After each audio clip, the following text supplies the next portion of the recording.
V naši družini so nam že od nekdaj bili všeč Mercedesovi pontoni.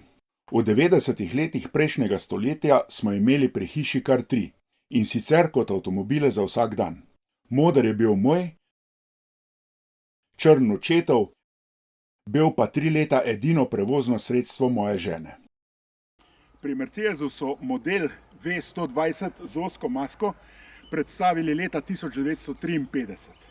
Model V121, kakršen je ta, so prvič proizvedli leta 1958, tegale konkretno pa 19. maja 1961.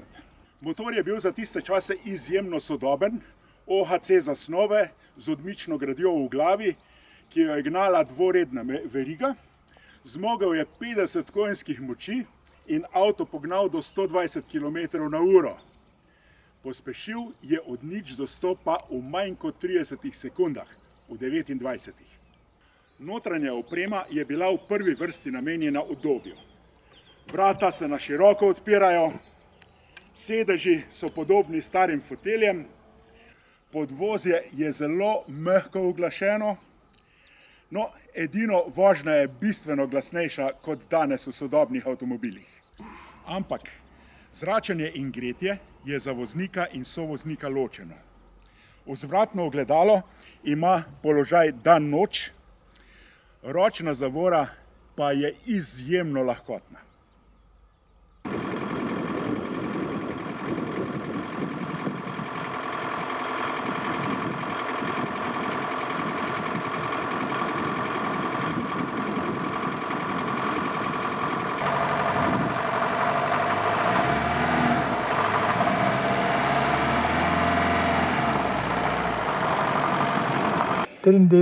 Leta sem ga zamejal za Jugota, pa sem ga vozil 10 let.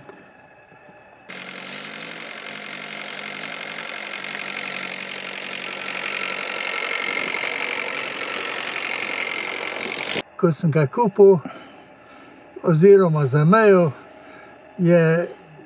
mi je olje nucalo tako, ker pa nafte.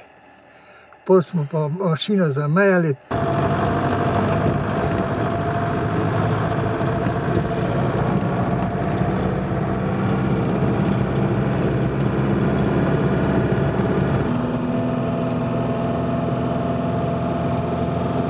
Na mašini smo naredili majhno generalko, potem sem se pa vozil 10 let.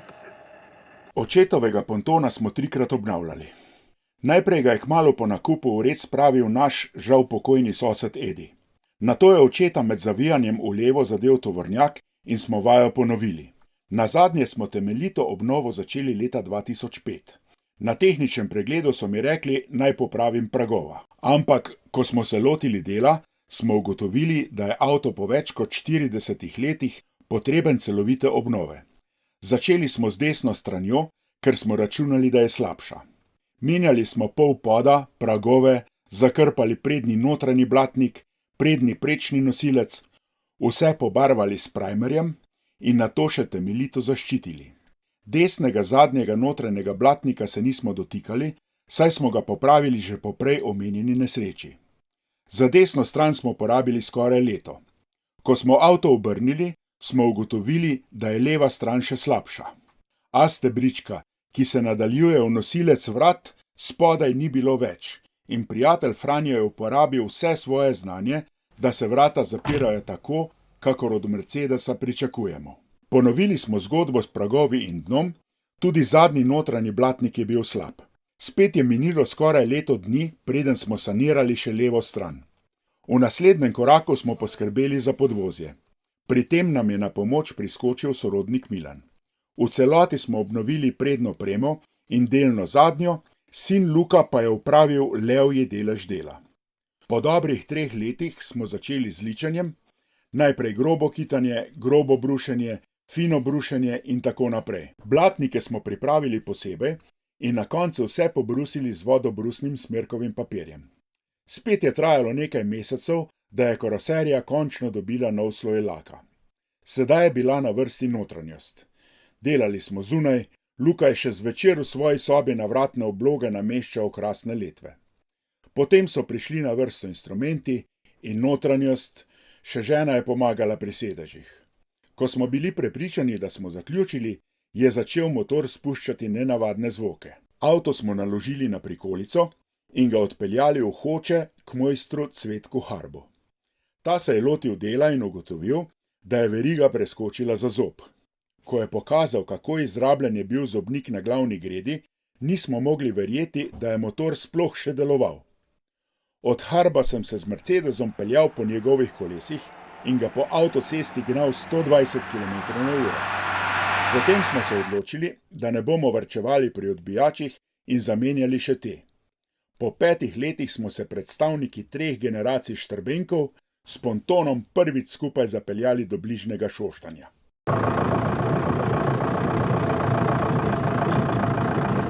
Ruski del, nisem peljal.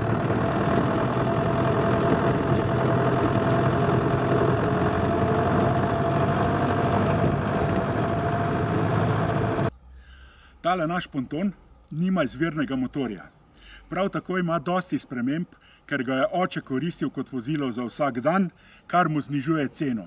Ampak vseeno za družino je njegova vrednost neprecenljiva. Predvsem nam je pomembna zgodba. Dizelski motor so vgradili že prejšnji lastniki. Ker je bil vsakdanji avto, so dinamo zamenjali z alternatorjem. Vgradil je tudi za tiste čase sodoben radio, ampak da ne bi poškodoval bakelitnega osrednjega dela armaturne plošče, je sam izdelal leseno masko zanj. Tudi sistem za upravljanje sklopke je spremenjen. Oče je vgradil dvokrožni zavorni sistem in prav tako zaradi varnosti varnostne pasove in vzglavnike. Pozabil pa si omeniti prestavljeno ročico menjalnika in varnostne utripalke. Takšen je naš ponton. Če je potrebno, še vedno potegne. 50 km/h v mestih ni nobena težava in tudi 90 na regionalnih cestah ne.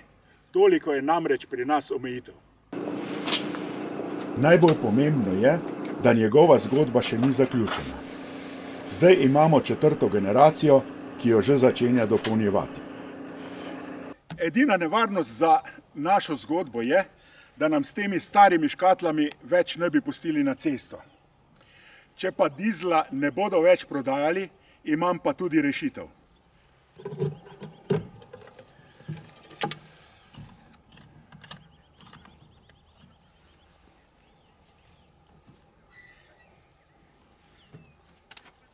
Tale stari motor čisto brez težav gre na navadno sončnično olje.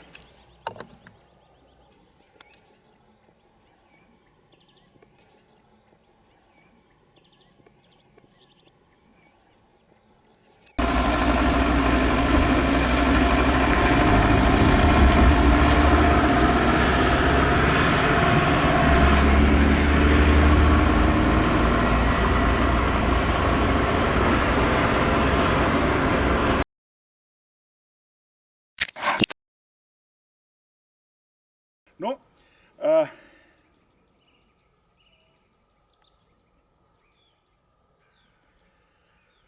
motor je zmogel 50 konjskih moči. Potem smo pa mašino zamejali, na tisti mašini smo naredili pa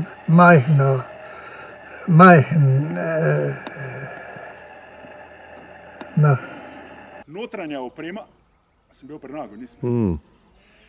Notranja